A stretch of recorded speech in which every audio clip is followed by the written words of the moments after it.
Thank you very much for the introduction. Good morning, everyone.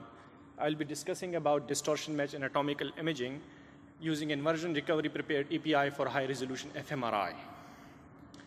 I'm from the Brain Function Analysis and Imaging Laboratory of the Center for Information and Neural Networks, Osaka, Japan.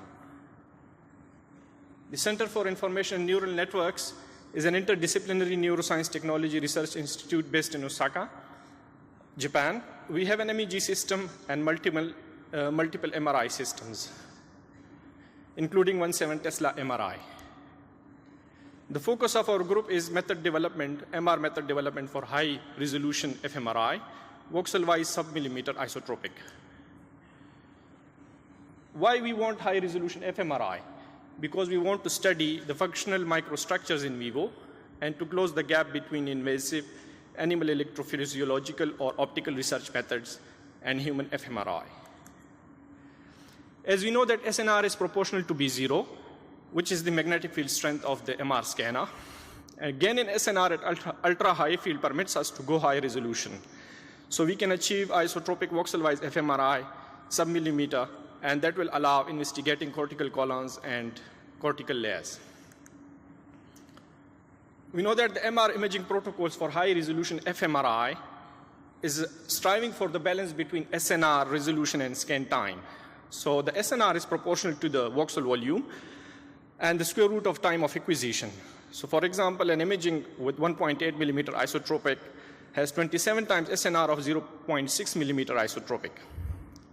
It means 0.22 millimeter cubic millimeter would require 729 times longer scan compared to 5.83 cubic millimeter. And sensitivity of bold fMRI is determined by temporal SNR, and it is dependent on the physiological noise. So for high resolution fMRI, we should have SNR that is good enough for reliable bold contrast. Scan time is optimized enough to be acceptable for the experimental subjects and study, and resolution is high enough to detect distinct functional microstructures such as cortical columns and layers. Challenges of high resolution fMRI are imaging artifacts that include high distortions and non-uniform contrast due to the increase in homogeneity of the main magnetic field B0 and applied RF field B1. Motion, that's a killer for high resolution fMRI. It triggers changes in susceptibility induced field, different volume to volume distortions, prominent physiological noise, cardiac and respiratory. Our group developed a method to effectively reduce the effect of physiological noise presented at last ISMRM meeting using realigned segmented EPI.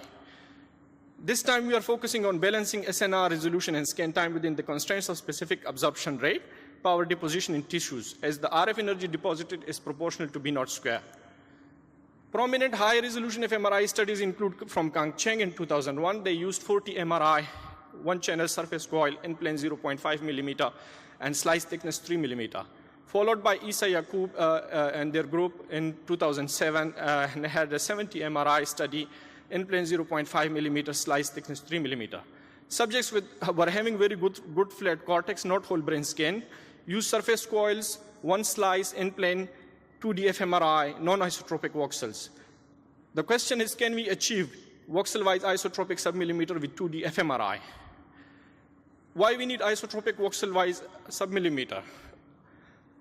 If you look into the right depiction, there is the isotropic voxels. It's much easier to identify distinct functional microstructures and avoid veins masking through neuronal bolt. Imaging techniques that are used for high resolution fMRI include parallel imaging, GRAPPA. It offers high resolution but reduced SNR due to the partially scanning case space. Segmented EPI can be used, it offers high resolution and high SNR. However, it suffers from low temporal resolution. For example, imaging at 0.6 isotropic, a high number of shots would be required for the acquisition of one full case space data. Assuming 20-shot study, this leads to 20 seconds for obtaining one volume for an imaging TR of 1 second.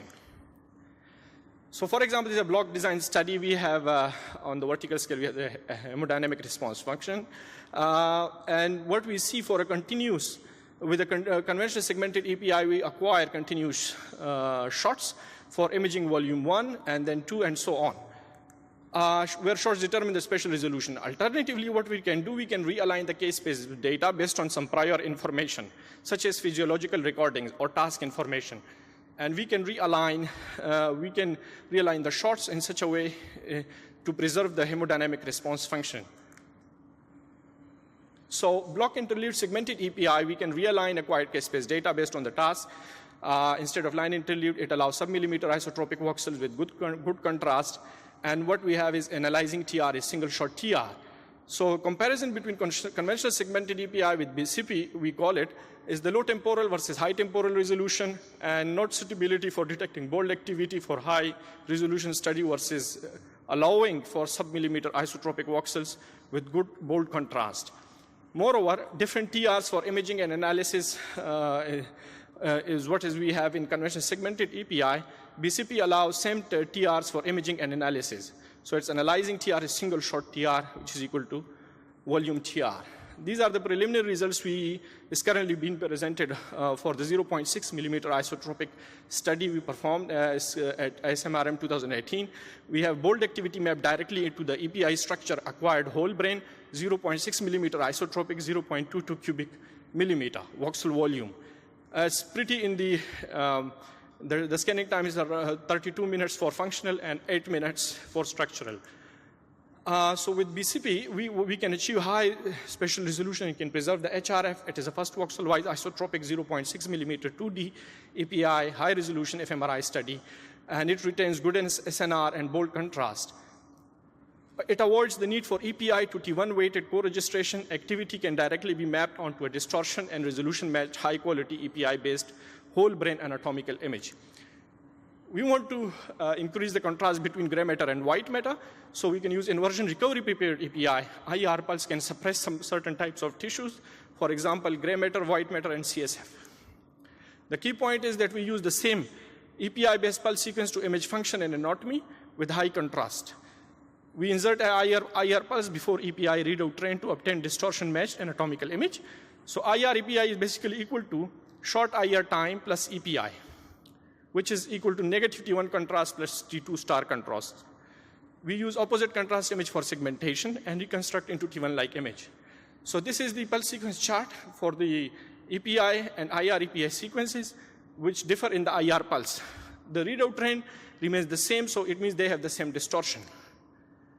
We call it DIREPI, distortion-matched anatomical imaging using inversion recovery prepared EPI for high-resolution fMRI. It offers MR acquisition in the native EPI space, avoids distortion correction and spatial resampling. Moreover, it offers acceptable tissue contrast of the underlying anatomical geometry, allows meaningful segmentation whole brain, T1-like reconstruction, and cortical surface analysis. These are the imaging parameters for DIREPI, where we have the contrast T2 star weighted versus negative T1 weighted and plus T2 star weighted. The pulse sequence is gradient echo EPI multi-shot 6-segment for functional, and the structure is IR EPI multi-shot 6 segments. The parameters differ in TR and flip angle with an inversion time of 400 milliseconds for structural scanning. This is the imaging flow. We acquire 18 slices for the area of interest, covering the area of interest, functional slices, followed by a whole brain, a 128 slice, 1 millimeter isotropic anatomical image. That is distortion resolution matched. We use MRI denoising from the paper Ku et al. In 2012. It allows us to correct for the MR dispersion. And then we have a denoise IR API that we use for tissue segmentation. We scale the tissues, merge them, and spatially smooth to get a T1-like reconstruction. So this is showing here, this slide is showing here the MR acquired images, the IR EPI image, whole brain, and how the intensity histogram is nicely shaped after correcting for dispersion caused by the MRI noise.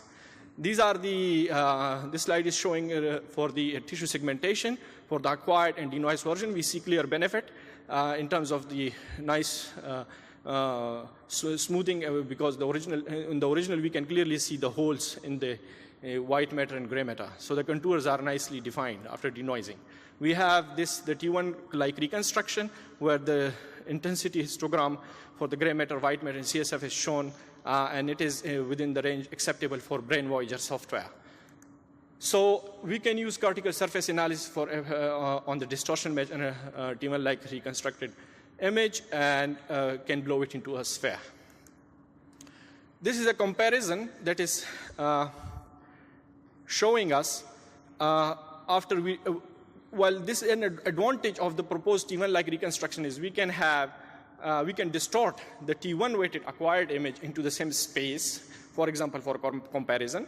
So here, in this case, we have the IREPIs, the yellow, which is overlapped on the distorted T1 by proton density. It's distorted into the same space. And we can see the improvement that the IREP sequence giving. Another advantage is that when we have signal drop in the functional scanning, that can be visible on the same, because it is the same sequence. So the functional gradient echo API sequence can be used for whole brain anatomical imaging.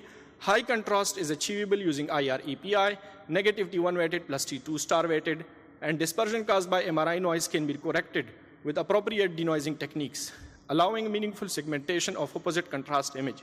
Parameters differing between functional and anatomical scans are not related to signal dropout and distortions. To conclude, for high-resolution fMRI, it is very important to have distortion and resolution matching. IR-EPI offers a high contrast between gray and white matter, unlike standard EPI-based sequence. Post-processing algorithms can make IR-EPI suitable for tissue segmentation, allowing for a T1-like reconstruction and surface-based analysis. I'll be presenting a poster. Standby time is Tuesday, Wednesday, Thursday from 13:45 to 14:45. Thank you for your attention.